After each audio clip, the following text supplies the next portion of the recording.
Good evening, New Jersey. It is time for a MASH beer meeting, Ashton Brewery. So let's go inside. I've been here before. Should be good. We have a guest speaker too. So, time for a beer. For anyone, if you see someone you don't know, just introduce yourself. We're all very casual and like family here. I'm going to go through the announcements as quickly as I can.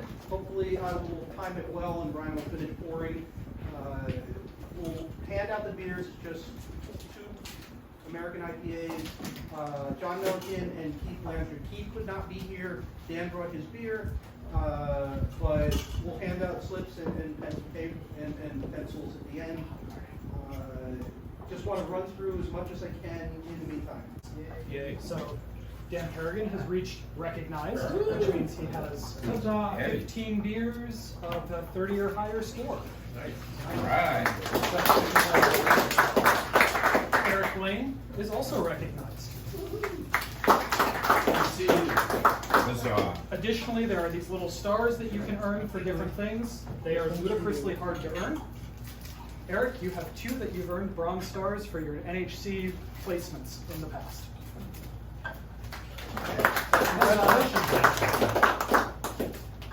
I believe we'll get those medals quarterly, so people that haven't signed up yet, sign up. You have until next quarter when they meet and ship those out. If you have any questions, hit me up, let me know. Yep, given the club-only competition from last month, that standing has changed for the club-only circuit. So we now have Brandon out in first. Nice. And tied in second, we have Eric and Mark. Okay. So we got one more competition to go. Yep. Close in there if you bring your good beer, but we're rounding that out. And I talked to Micah's sister, who's president of Keystone Hops, and they've done it before, and she told me specifically the logistics, how they organized it, and it sounds like something that is very doable. But we need to organize, we need to plan, and the idea is we want to have beers ready to go by December 1st. So we want to have everybody prepared to bring their beers to the November meeting so we can make the distribution. Eric has volunteered to be the cellar master and organizer, which means that once we know who's going to be submitting what and whether it's a homebrew or a commercially purchased beer, Eric will figure out the schedule. Depending on how many beers we have, that'll determine how many days. But on weekends, obviously, we can double up because we don't need to be limited to 1. So we will figure that out. Hopefully, we can get good participation. We don't absolutely need 24 different beers. If we can get that kind of participation, that would be awesome. That's almost everybody participating. So think about it. If you're going to brew, especially if it's a bigger beer and you want to give it a little extra time, start thinking now. Dan had mentioned that in our board meeting. So this gives you several months to get ready for that. If you're going to buy something, that's fine too. But again, we're going to coordinate it through Eric to make sure we don't get 6 of the same beer or 6 of the same style. Because that, as much as we would like everybody to participate with what you'd like to do, we do want to have some kind of diversity in terms of the kind of beers. That'll make it more fun. So that's that. Now what I want to do, everybody has the 2 beers for the Brewery Joe? Yes. Okay. So it's beer A and beer B. Again, it's an American IPA. Judge, which one is better? Results are in, Rich. The results? Results are in. Has anyone not voted that wants to? Yeah, did somebody walk around and collect votes? We got one Yeah. more. All right. We want the results? Yes. No. Are we all set? Yeah, we're all set. We're Okay, tallied. We're good let's to do go. it. Very well. All right, so the results are in, and resoundingly, beer A has won, which I believe was John's beer. Okay.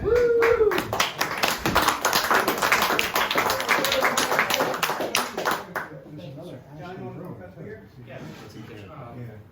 So this is inspired by a session I made with Shipwalk Brewery in LBI a number of years ago. They discontinued it though, but I liked it so much I wrote that they had the hops in front of them.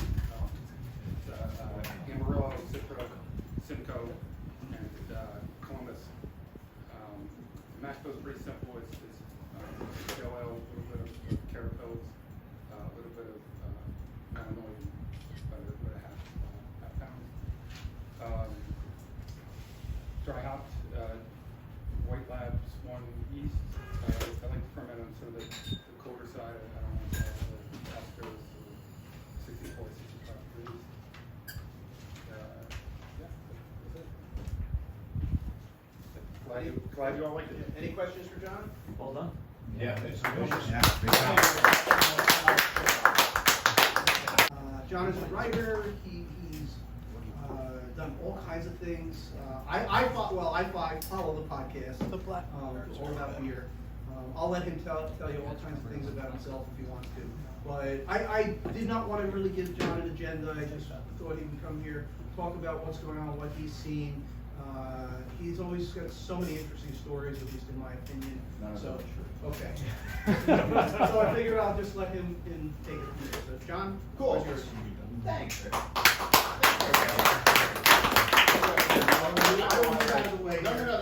that's fine. To really illustrate Rich's point on this whole thing, back at the end of January, he sent me an email wishing me well, as you do at the beginning of any email, and then asked if I would be interested in coming back. He said it's been a couple of years, probably 12 and 18 or 19, I can't remember. And then he said, you can speak about whatever you feel like, as you are involved and in touch with so much and so many people in the beer world. And when he qualified in the beer world, I was like, I can talk about anything. And my initial thought was, I want to talk about the greatest Bruce Willis movie that ever existed, Hudson Hawk. And then he's like, in the beer world. I'm like, oh shit. So I'm John Hall. I've been writing about beer since 2004. Back when I was a newspaper reporter covering crime and politics and everything else in between, I started writing about beer on the side. I left newspapers, started working for All About Beer when it was a magazine still. In 2012, I was there until 2017, right before the previous owner kind of killed it. I worked at another place, and then I a couple of years ago, 2 years ago, bought All About Beer, again with Andy Crouch, longtime beer advocate, columnist, author, etc., pain in my ass. Andy and I bought All About Beer. We brought it back. Along the way, I've been writing about beer for wine enthusiasts, doing blind reviews, various publications, and I've written 6 or 7 books at this point about beer, some of which are in this room right now. Others are cookbooks about pairing good beer and good food together. Most of you already know this, but for those of you who don't, that's just the quick thing. The reason I would much rather be talking about Hudson Hawk, which also stars Hoboken's own Danny Aiello, is because right now craft beer is absolute chaos. There is no way to describe succinctly what is happening in the space except everybody feels like it's kind of fucked, and from top to bottom. But there are some bright, shining spots that are out there these days, and that's what I'm just hopefully going to focus on just a little bit for the next little bit, because, and one of the bright shining spots is rooms like this, right? You all probably are following what's happening with the AHA right now. Yeah, that's fun. Yeah, it's absolutely fun. And it's probably not long for this world. What is happening with the AHA? As little as possible, it seems like. The folks who are inside are fairly tight-lipped and get a little ornery if you ask them fairly simple questions about the future of the AHA. We haven't seen much on what this AHA area inside of the GABF is going to look like this year.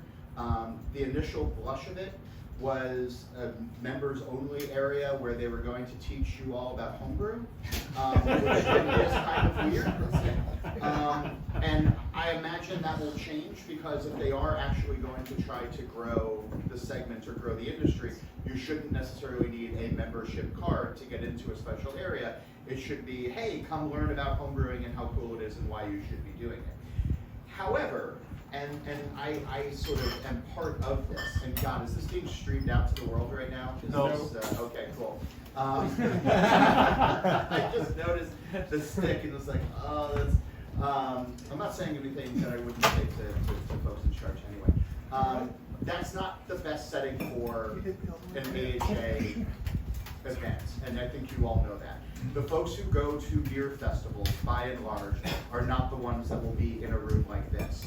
And I see you doing like this. They don't serve pints at the Great American Beer Festival. They serve thimblefuls of beer that is just, you know, it's a disservice to beer. I've been there. I don't remember it. Yeah, it's not good. So I don't understand how they're going to try to grow any of that, and it's not the right audience for that. When I talk to board members of the Brewers Association, and I do, there has been a long concerted effort since Charlie Papazian formerly left the VA 5-6 years ago to get rid of the AHA. And it seems like it's coming to fruition now. It was never the money maker that that organization wanted, and first and foremost, that's a money-making organization. They say it's not profit. That's true. They do good work in certain areas. But it is, the AHA never made them the type of money for the expenses that were going out the door. And so when you have leaders like Bob Keyes, you know, who looks at the bottom line all the time, because that's his job, I'm not faulting him for that, he doesn't see the value in it. And a lot of the board members as well don't see the value in it. At one point when homebrewers were responsible for where we are now, or where we were back then with beer, it would be unfathomable. But now with close to 10,000 breweries, more people are getting into craft beer as an industry by going and interning or working for free at their local craft brewery than they are brewing in their garage with their buddies. So that shift has changed quite a bit, and it sucks because I am reminded in the first couple of minutes of being here, and as a reporter I try to like pay attention to everything, but I'm reminded in the first couple of minutes of being here as Rich is going through everything that you all are doing, and the excitement and the laughter and sort of the lightness that you all have.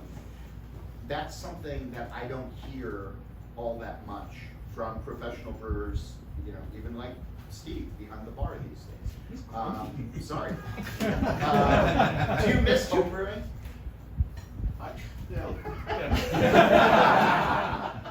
We have a pilot system that's kind of like home brewing. Yeah, I mean your system's To be honest, he was It is like, you didn't have to pay taxes back then on There's a lot more paperwork. Yeah. Every time I brew.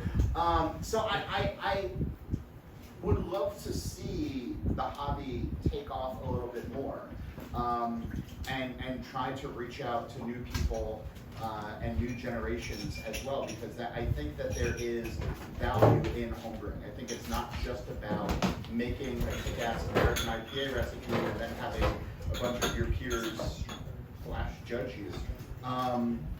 You know, seriously, I'm not joking. Like, that was the best thing that's come out of Chip Farm. I go there every year to see if they've gotten better, and they haven't. And it's, you know, and I think that that's sort of the problem as well, right? You all get into recipes and think about them and take your time with them and work on them. And a lot of commercial breweries these days are just cranking stuff out because they have to. They have to feed the beast. And you have that luxury of time, you have that luxury of caring a little bit more and not necessarily hitting a brew schedule of, holy crap, like, if Fermenter 2 is empty, like, we don't make payroll next week, so we just gotta get something in. And corners get cut sometimes, not all the time, but sometimes, or things aren't as dialed in or focused as maybe you would hope they would be. Rich and I were talking before about breweries. I'm not naming names, although I will if anybody wants me to. You know, there are so many breweries that are out there these days that are just turning out okay beer. And there was a point in time where homebrewers had this arrogance to them, and I mean, you all still do, and that's fine. But, you know, like, why am I going to go to the brewery down the street? I'm brewing better beer than them. And maybe that was true for some folks, and not everybody. But these days, there is more mediocre beer out there than ever before. And so I used to do this podcast for a magazine, and I don't do that podcast or work at that magazine anymore. But at the end of each show, I would say, what's your hope for beer? I'd ask whoever the guest was, what's your hope for beer?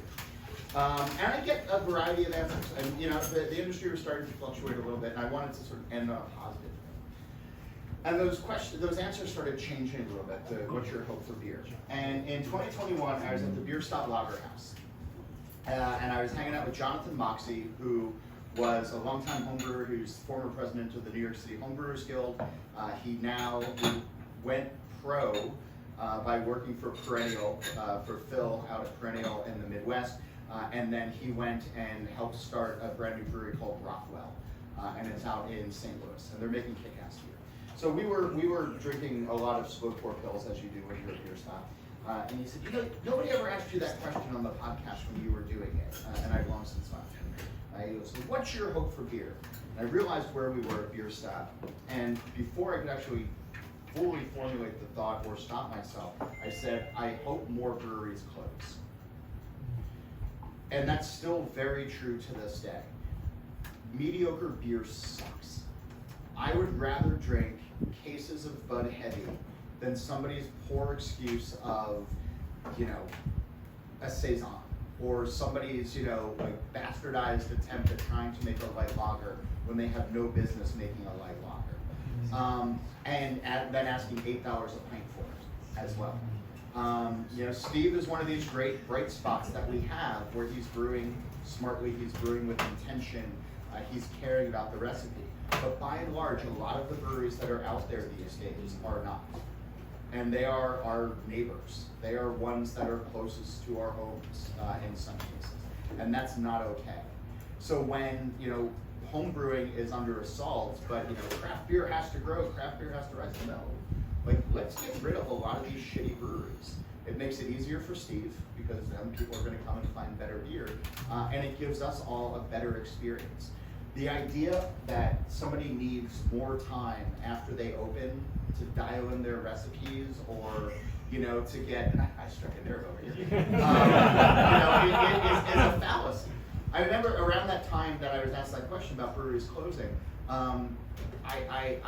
somebody posted online about a brewery in South Jersey that had opened up, that had a couple of misfires. And I don't actually remember what that brewery was. And another brewery owner of the same cut from the same cloth, said, this isn't fair to be criticizing them on only their first week of opening. This brewery needs a full year to dial in their recipes before you can accurately judge their beer. And I called bullshit on that post. And I said, here in New Jersey, if a pizzeria opens up and they have a miserable slice, we're gonna give them about a week and maybe one more try, and if their slice is still miserable, get the fuck out of our state. And so, you know, and it was, you know, you're not a business owner, you don't know. I was like, I am a paying customer. And if you are serving me knowing pints of diacetyl or something that is undercarbonated, I've been at breweries in this state where their draft line had a CO2 leak and everything was pouring nearly flat. And I said something to a bartender one night when I was there. It's the first time that I was there. I was like, hey, listen, everything seems to be off. Like, you should probably check your CO2 levels, like carbonation. And yeah, you know, I think our brewer's known about that for a couple of weeks. I'm sure I'll get to it at some point. I said, a couple of weeks? What the fuck? You know, and I had just bought a round for a table as soon as I walked in. It's like, I'm at $40 now. I feel like that's fraud. And so a lot of these things have to close. But the bright spots in this are the brewers that are brewing with intention. And Bierstadt is one of them, right? It's, if you've been to Denver in the last couple of years, hopefully you've gone to Bierstadt, where Ashley and Bill are making lagers without compromise. And they are full-throated in saying, we are making lagers without compromise. Brandon Jones down at Yazoo and Embrace the Funk is still doing mixed culture saisons and mixed ferm beers without compromise. He's dumping stuff more than he's keeping it. He's learning along the way, but he is one of these great, if you follow the Milk the Fuck wiki, he's a funk wiki. He's around all the time, giving great advice, learning about barrels, and his stuff is consistently, that he releases, is consistently great and thoughtful and makes your brain kind of wander. Down in Georgia, there's a brewery called Goodword in Duluth, Georgia, which I talk about quite a bit these days, because he's just making all session beers, more or less, 4.5% or less, 5% or less. He's making these neat little ESBs, he's making these neat little petite saisons and small Hefeweizens and, you know, lagers and a couple of route beers. And his list, when you walk in, when I was there down in April, back in April, he had 2 route beers on, 3 English milds of different cloths, like maybe 1 barley wine, and a couple of neat little lagers, and there wasn't a hazy IPA on. And I said to him, I was like, this is crazy that you don't have a hazy IPA. And he says, why is that crazy? I don't like making it. And I said, okay. But like, do people ask for them? And he said, yeah, occasionally people come in and they're like, hey, do you have a hazy IPA? And he says, no, man, but I got, other beer that you might want to drink. And he says, and they either stay for a pint or they leave. And there's not enough of those people who walk through his door to justify him having it on enough. And if he did have one on, maybe it would sell, and maybe it would sell better, but he wouldn't feel good about it, and he's happy doing it that way. And so, there's Notch Brewing in Massachusetts, there's Goldfinger out in Illinois, there's Enegrin. There are, just a few other breweries that are doing it really smart, really well. And it's not just lagers and old world styles, right? I mean, there are brewers that are pushing the envelope and trying really hard with hazy IPA. And I think Sierra Nevada is a really good example of that. They were late to running into hazy, but no brewery in the US knows hops better than them. And they spent time developing their recipes. And when you try hazy little thing or anything in that family, they actually taste really good. Like, they are dialed in, they have nuance, they have layers to them as well. So it doesn't have to be this slapdash thing of, well, I'm just gonna double dry hop the shit out of this and send it out there. It's brewing with intention, and that's what I think we really need in the beer world these days. And that's what I've been advocating for the last couple of months, is if you're gonna stay in it, figure out what you want to be in this space. If you're trying to be everything to everybody, it's not gonna work. If you are just doing it because people consistently show up, at some point this world is gonna catch up to you, and it's gonna be pretty quick. We're seeing more breweries close every day. We're seeing more competition from the FMB space. We're seeing more competition from the canned cocktail space, the RTD space. And we're seeing people, well, we're also seeing the rise of the cannabis beverages, the THC and CBD. And as the younger generation is less interested in alcohol and more interested in gummies and THC, CBD, that kind of thing, or just not drinking at all. I'm not buying this like sober curious movement or anything. It's just people just aren't interested. It's not that they're curious, it's just they don't like the feeling that alcohol gives them, or the bloat that alcohol gives them. I was talking to Corey King from Side Project not too long ago. I just dropped that name. And he was saying how his young staff, his young bartenders, he was really surprised, don't drink all that much. And he was sitting around one night, he's like, when I was in my 20s, and I was a bartender, I was getting hammered every night. And one of his bartenders, they're sitting around and said, yeah, but you didn't grow up with Instagram. Like, I am constantly being photographed and put on the internet, and I don't want to look like a slum. I don't want to look puffy. I don't want to look because, so it's an image thing as well, where people were choosing their image and social pressures, versus, a good time, or what we perceived as a good time. And the other part of it too is that we're all getting older. Not me. Around this room, no, you guys are great.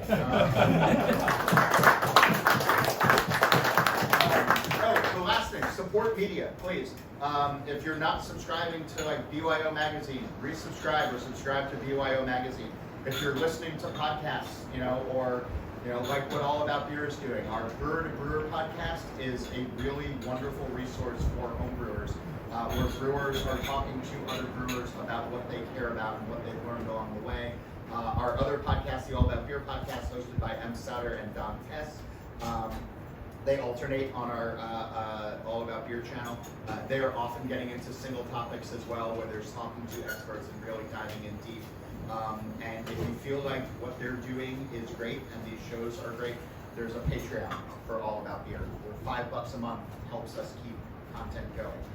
And if it's not us, find somebody else who has a Patreon that you think is doing good stuff. If it's Marshall, if it's Pellicle, if it's any of these other folks that sort of fit with what you think is important.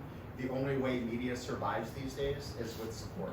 So subscribe to BYO, follow their stuff, or support people with subscriptions, monthly subscriptions for $5 a month, because it's the only way that we're going to be able to keep content going and to be able to write about the industry that we all care about and teach people along the way. So I'm usually bad about that pitch, so thanks for letting me do that.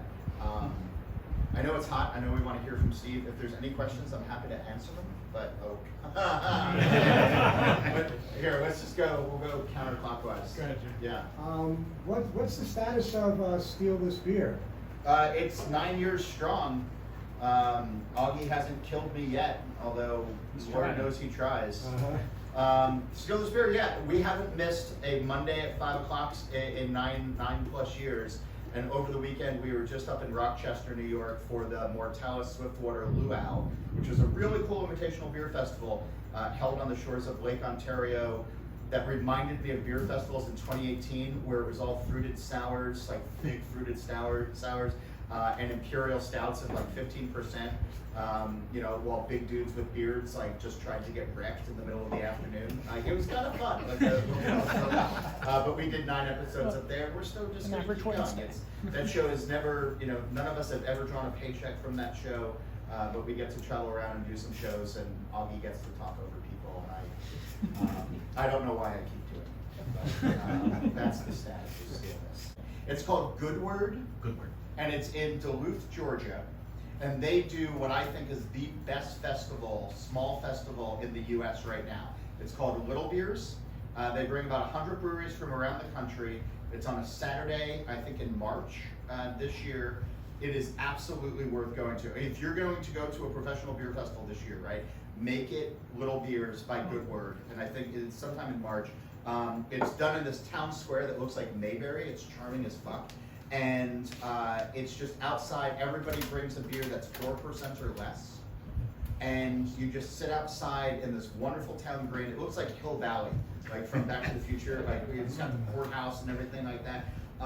And all the brewers are there and pouring, and it's like the serious brewers. Like it's Ashley and Bill from Beer Stock.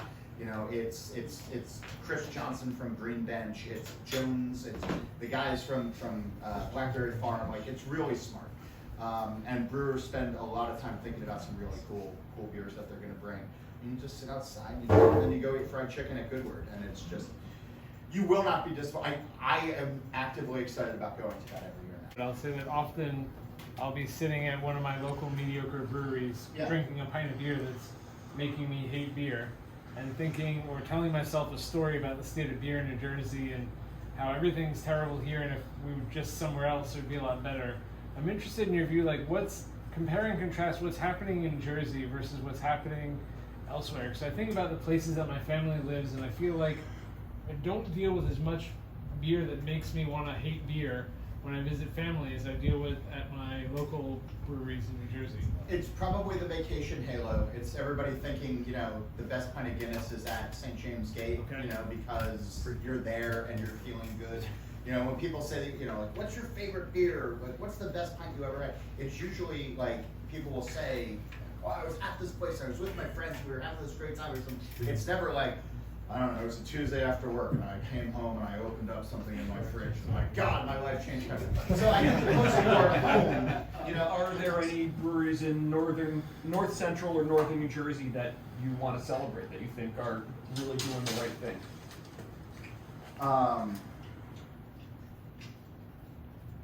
I don't get out enough to fully say that. I haven't been to, I think Bird's Mouth is doing some cool stuff, and they're getting there, and some of their lagers are really, really nice that I've had out in the wild. I've not yet been to their place, but the beers that I've had on tap in and around Red Bank, I think are pretty good.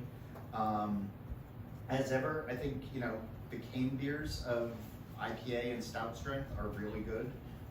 Mike and his team have always done some good stuff. It's pandering, but it's true. I think carton beers are actually pretty good. Augie's exacting. His brewers hate him for it. But, you know, even if it's a batshit crazy beer, there's still merit to it. And ODub tastes like 90. It tastes like a 90 homage. And it's great because of that. You know, Boats, it's a good, you know, the flagships sort of do it, and do it well and do it smart. You know, there's been some of the others that have sort of popped up that have just been like, oh, well, I'm gonna do batshit crazy stuff too, but they're not thinking about layers. They're not thinking about actually how to build something out, and so they just kind of fall flat. I had a decent IPA that had, I want to say Matsuika and something else in it at Double Nickel. Is that a thing? $5 dimes. $5 dimes. The ones that went into the Red Tank spot in Red Bank. Right. I had a beer there very briefly in person 2-3 weeks ago, and I was like, this is a good IPA. That was the coastal beer. What's that? That was the coastal beer. Yeah. That was the seashells, I think. Yeah. But it's good. I don't know who makes it. Are they making that up at Valera? No, so they're making it at 5 dimes now, Okay. but they were making it at Bolero. Okay. And as much as I like to make fun of Bob and Scott at Bolero, some of their base beers are really great.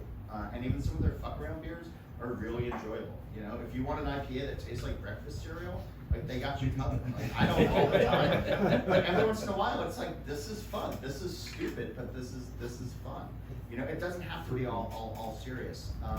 But yeah, I mean, there's all these breweries in the area that I just have not gotten to, just because most open up at 4 o'clock, and during the school year, my daughter gets home at 3, so I'm not going to leave. And then I bet if you called them, they'd open for you. I try. I appreciate, and probably yes. I'll let my ego run wild for a second. I like to go in like a normal person. I don't like to go in like, because you get the better experience that way. You get to see how they interact with the public in a real way. Yep. You know, like I like paying for beer. And you know, if I walk in and it's like, oh, try that, you know, like you get like a bit of a different thing. But if I walk in and nobody knows who I am, and I'm leaving a flight on the bar, it's just like, oh, I guess that wasn't for him. And it's like, no, I'm just taking notes the whole time. So, anyway.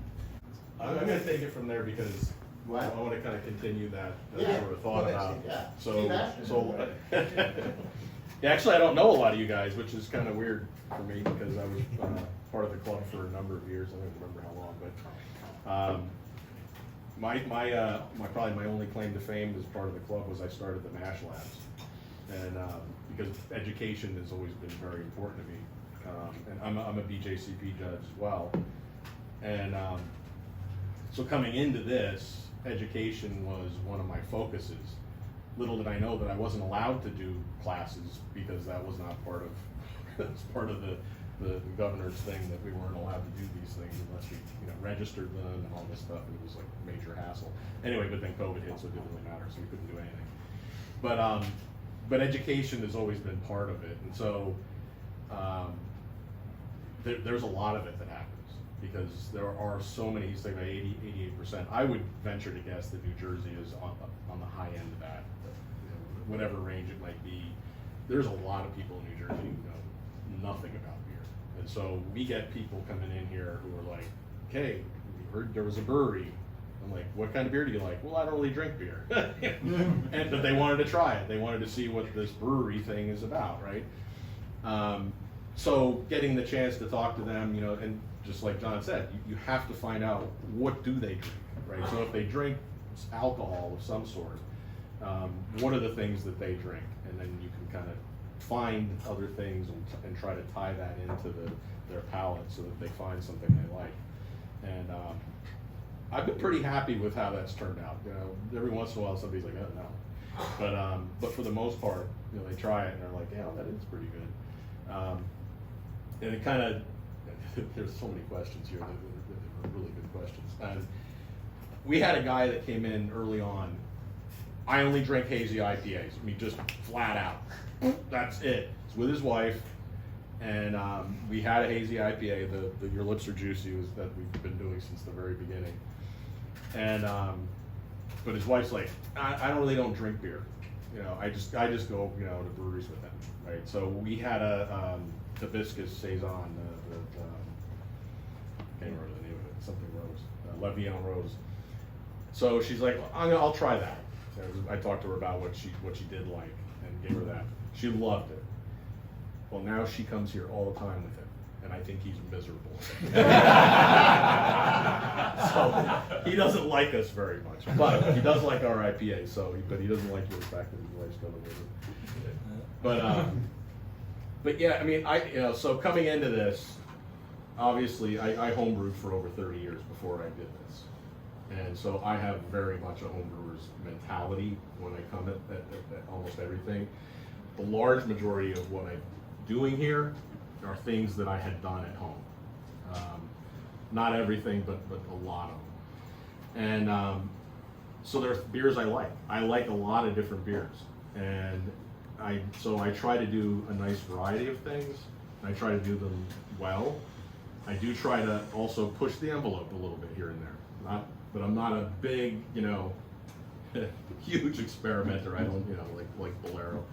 I don't like doing those things because at the end of the day, I want to be able to have something the way I describe this is I like things that are balanced and harmonious, so that when you're drinking them, the flavors are there, you're enjoying it, it's refreshing in some way, and I can have another one. Not like I'm getting smacked over the head with this one thing that it's supposed to be, so that I make sure that I really can taste it, right? Because at the end of that pint, I probably am not going to be able to have another, because now my palate's shit.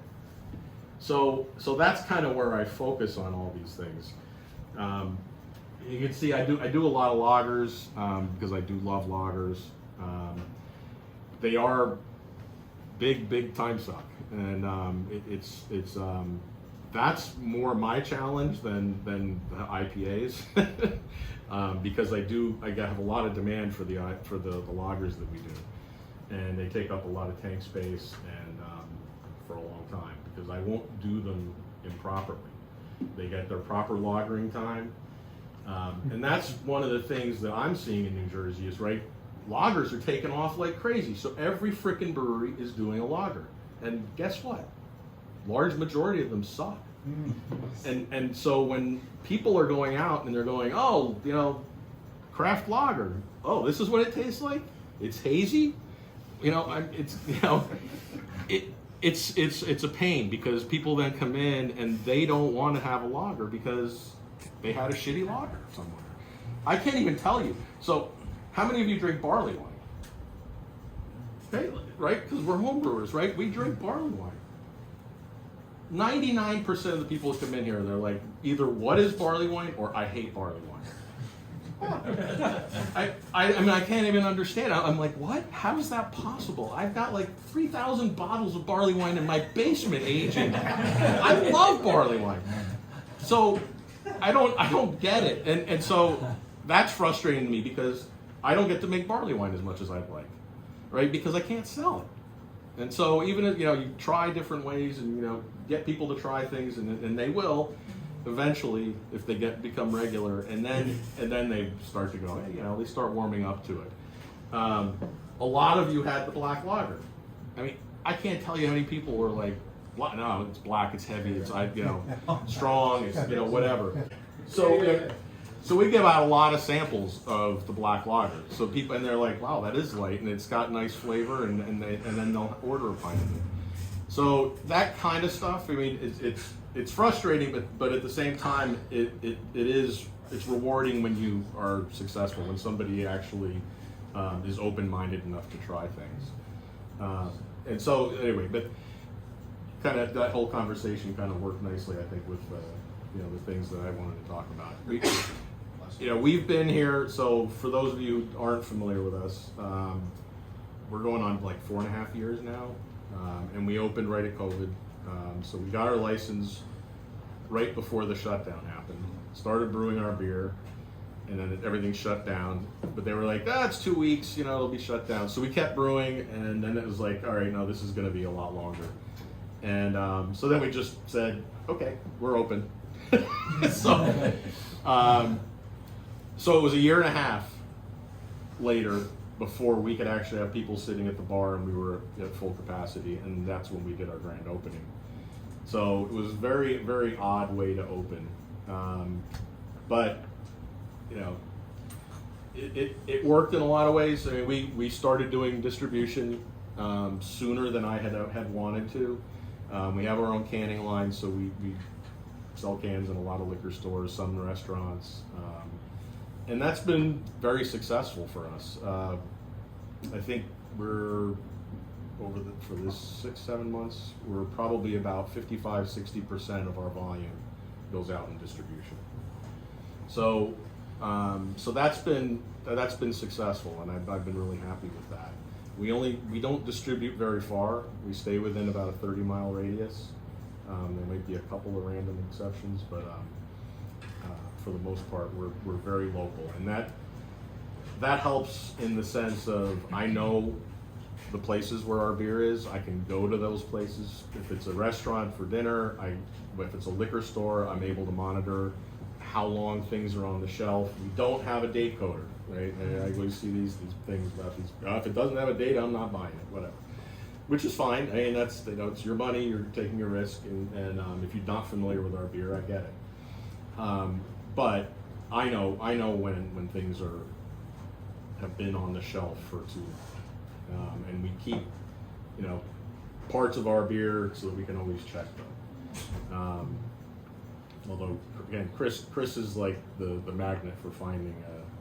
Every once in a while there's a problem, but I open cans from that same batch that he was talking about, and I had no problem with them. So it is kind of interesting. But we do have we do our own canning. I always wanted to do our own canning because I'm a little bit of a control freak, and I did want to know exactly what was happening with it. And it's kind of canning's a pain in a way, but in a lot of ways canning day is generally a kind of a fun day. But Jay's a good guy, and then I have other local people and other friends that will come in and help. It's a good time. Steve, thank you, John. And one more thing. You really want.